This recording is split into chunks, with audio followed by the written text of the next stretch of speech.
శారీస్ ప్రతి 10,000 రూపాయల కొనుగోలుపై ఒక గోల్డ్ కాయిన్ ఉచితం. పని చేయకపోయినా కూడా నేను ఆ సంస్థల్లో పనిచేసి మళ్ళీ తర్వాత కూడా చాలా పెద్ద పెద్ద హిట్లు వచ్చాయి.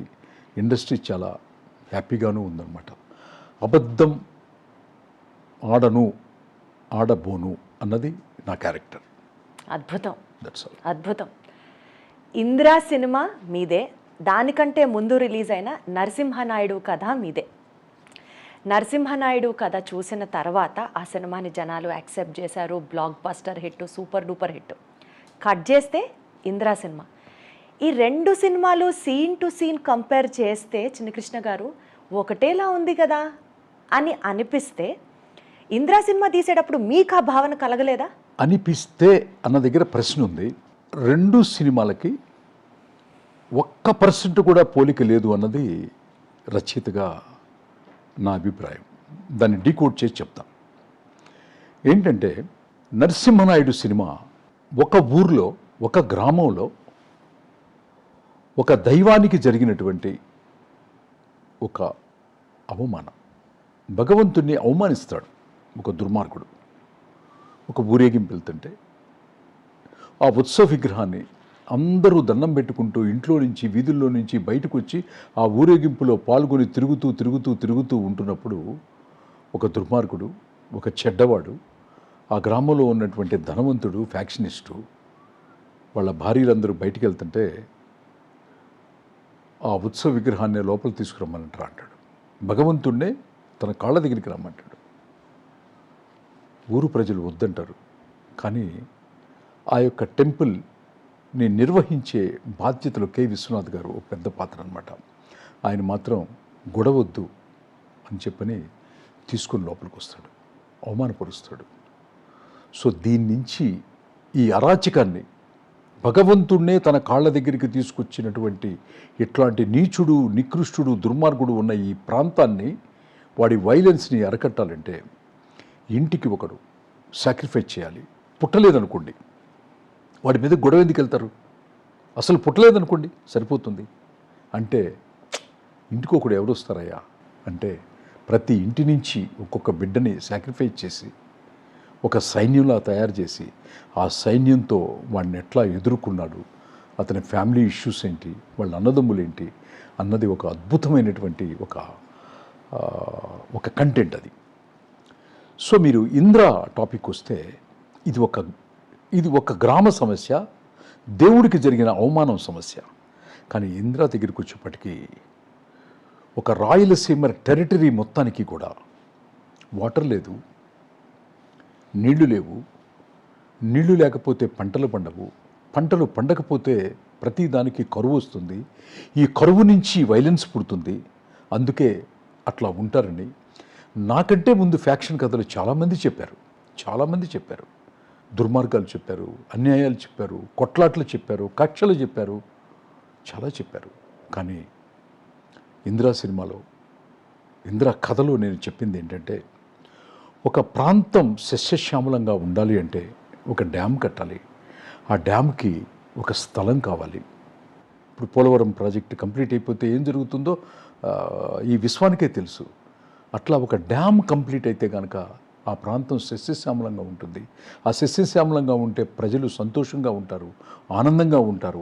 ఆ ఆనందంలో నుంచి వైలెన్స్ అంతా తగ్గిపోతుందని ఒక ఉన్నతమైనటువంటి క్యారెక్టర్ మెగాస్టార్ అన్నయ్య చిరంజీవి గారు ఈ కథలో నటిస్తే ఎంత వైబ్రెంట్గా ఉంటుంది, ఎంతమందికి కనెక్ట్ అవుతుంది ఈ యొక్క మంచి ఉద్దేశం అనేది 2000 సంవత్సరంలో అప్పటికింకా జలయజ్ఞం చేసినటువంటి ముఖ్యమంత్రులు కానీ, ఒక వ్యవసాయం గురించి కానీ, జలయజ్ఞం అనే పదం కానీ, డ్యాముల గురించి కానీ మాట్లాడని రోజుల్లో ఒక రచయితగా ఈ రాష్ట్రానికి నేను రెస్పాన్సిబిలిటీగా తీసుకొని డ్యామ్ విషయాల్ని, డ్యామ్ యొక్క విలువల విషయాల్ని ఆవిష్కరించినటువంటి కథే ఇంద్ర. ఇప్పుడు చెప్పు మా దీప్తి, నరసింహనాయుడికి ఇంద్రకి కథలో కానీ ఎక్కడైనా పోలిక ఉన్నదా? జరిగిన కథని తిప్పి చెప్తాం కాబట్టి ఒకప్పుడు ఇలా జరిగింది అని ప్రజెంట్లో ఓపెన్ చేస్తాం కాబట్టి అనుకుంటారు. సో అజ్ఞానంతో మాట్లాడే మాటలు కొంతమంది మాట్లాడవచ్చు. పాపం వాళ్ళని జ్ఞానవంతులు చేయటమే నా ఉద్దేశం. కాబట్టి ఇది తప్పకుండా ఈ ఆలోచన ఉన్న వాళ్ళని చూస్తారు, చూసి వాళ్ళు రియలైజ్ అవుతారు ఒకే కథ కాదు అని చెప్పని. ఎందుకంటే తెలియదు కదా, ప్యాటర్న్ అలా ఉండబట్టి అనుకుంటారు పాపం. వాళ్ళ తప్పు కదా అది. అందుకోసం విడమర్చి చెప్పినప్పుడు అంటే వాళ్ళకి నాలెడ్జ్ ఇంప్రూవ్ అవుతుంది.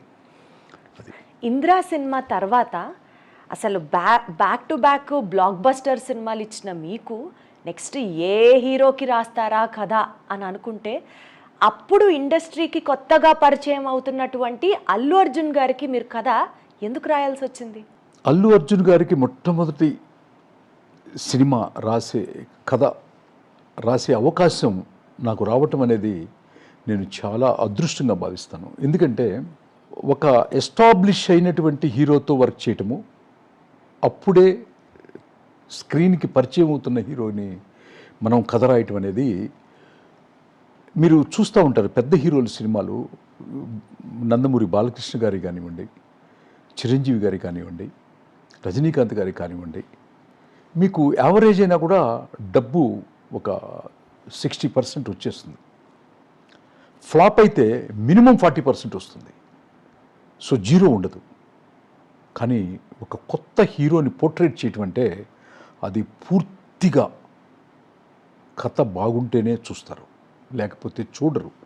మినిమం ఆఫ్ మినిమం గ్యారంటీ కూడా ఉండదు అని నాకు ఛాలెంజ్గా తీసుకొని, మీ పర్సనల్ ఛాలెంజ్ అది, నా ఇన్నర్ ఛాలెంజ్గా తీసుకొని, నాకు తోడుగా నేను తెచ్చుకున్నటువంటి ఒక అత్యంత విలువైనటువంటి సనాతన ధర్మం, ఈ భూమండలానికే తల్లి అయినటువంటి గంగమ్మ తల్లిని లోపలికి తీసుకొచ్చుకొని, ఆ తల్లితో ప్రయాణిస్తూ, ఆ తల్లి పేరే టైటిల్ పెట్టుకొని, ఆ తల్లి ఈ విశ్వాన్నే కాపాడే రక్షకురాలుగా కాబట్టి, ఆ కథలో హీరోయిన్కి వాటర్ వల్ల ప్రాబ్లం ఉంటుందన్నమాట.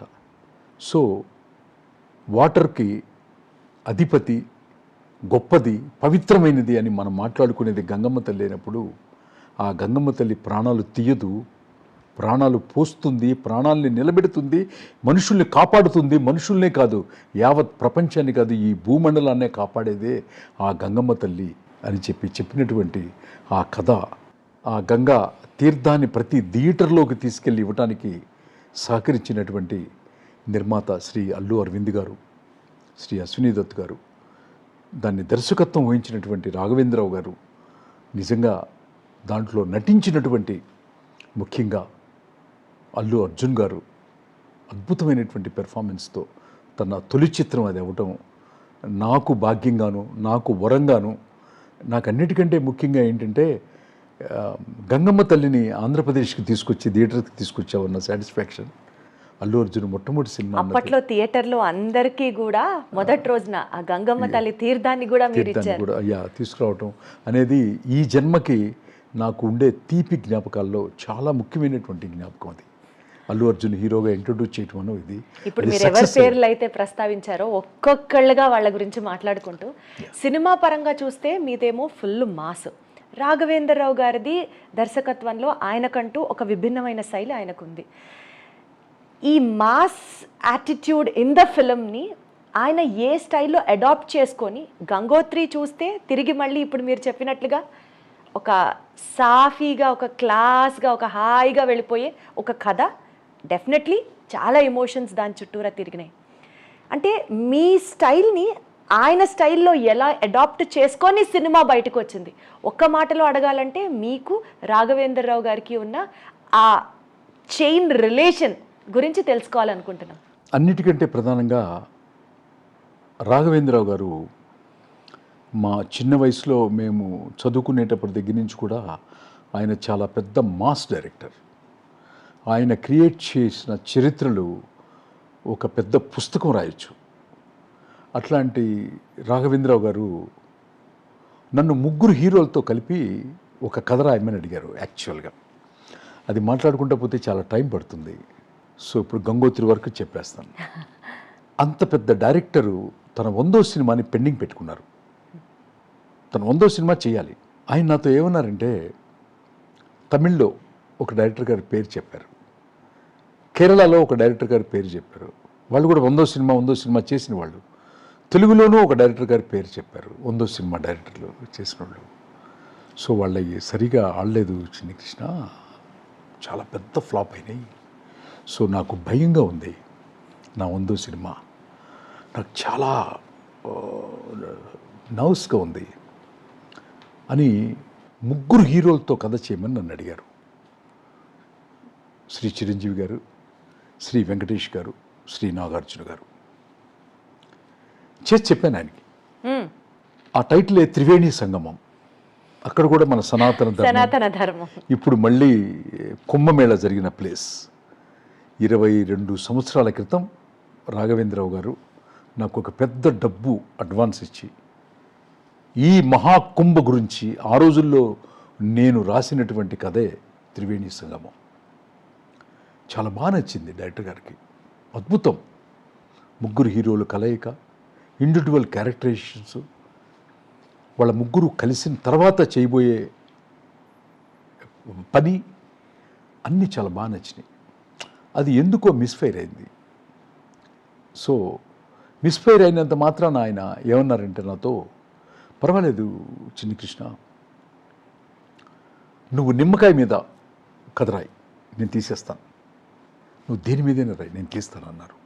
అంత పెద్ద దర్శకుడు ఆ మాట అంటే నాకు ఎప్పటి నుంచో అల్లు అర్జున్ నా మనసులో వాళ్ళ ఫ్యామిలీతో నేను చాలా దగ్గరగా ఉండటం కానివ్వండి, లేకపోతే ఇందిరా చేసినప్పుడు దగ్గర నుంచి అరవింద్ గారి ఇంట్లో, అక్కడ చెన్నైలో, ఇక్కడ చిన్నప్పటి నుంచి చూసి పెరగడం, ఇవన్నీ ఎక్కడో అల్లు అర్జున్ని దృష్టిలో పెట్టుకుని గంగోత్రి రాయటం జరిగింది.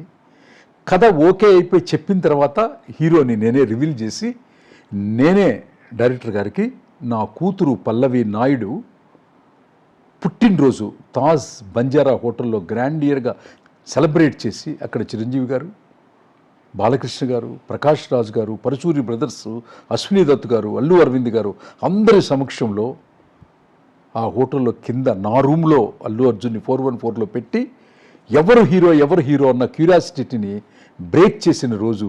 ఎవరో ఎందుకండి, మన అరవింద్ గారు అబ్బాయి అర్జున్ని పరిచయం చేద్దామని నేను పిలిచి పరిచయం చేస్తే ఆ తర్వాత చీర్స్ జరిగింది. ఆ తర్వాత పెద్ద గ్రాండియర్గా పెద్ద సెలబ్రేషన్ జరిగిందనమాట. అది నాకు నా జీవితంలో ఎప్పటికీ మరుపురాని ఒక సంఘటన, ఇన్సిడెంట్. నా పెద్ద కూతురు పల్లవి నాయుడు పుట్టినరోజున